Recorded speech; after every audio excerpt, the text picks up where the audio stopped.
ವಸೂಲು ಮಾಡುವಾಗ ಕಿರುಕುಳ ಕೊಡಬಾರ್ದು, ಯಾರಿಗೂ ಎರಾಶ್ ಮಾಡಬಾರ್ದು. ವಸೂಲಿ ಕ್ರಮ ಮಾಡುವಾಗ ರಿಸರ್ವ್ ಬ್ಯಾಂಕ್ನ ನಿಯಮಗಳನ್ನು ಪಾಲನೆ ಮಾಡಬೇಕು. ಕಾನೂನು ಏನು ಹೇಳ್ತದೆ ಅದಕ್ಕಿಂತ ಹೆಚ್ಚಾಗಿ ಬಡ್ಡಿಯನ್ನು ವಸೂಲು ಮಾಡಬಾರ್ದು. ಆಮೇಲೆ 5 ಗಂಟೆ ನಂತರ ವಸೂಲಿಗೆ ಹೋಗಬಾರ್ದು.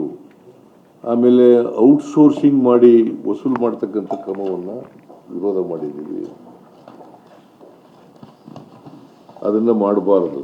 ಔಟ್ಸೋರ್ಸಿಂಗ್ ಏನು ಮಾಡ್ತಾರೆ, ಈಗ ಔಟ್ಸೋರ್ಸಿಂಗ್ ಕೊಟ್ಬಿಡೋದು ವಸೂಲಿಗೆ, ಗೂಂಡಾಗಳನ್ನು ಬಳಕೆ ಮಾಡೋದು, ರೌಡಿಗಳನ್ನು ಬಳಕೆ ಮಾಡೋದು, ಅದನ್ನು ಮಾಡಬಾರ್ದು.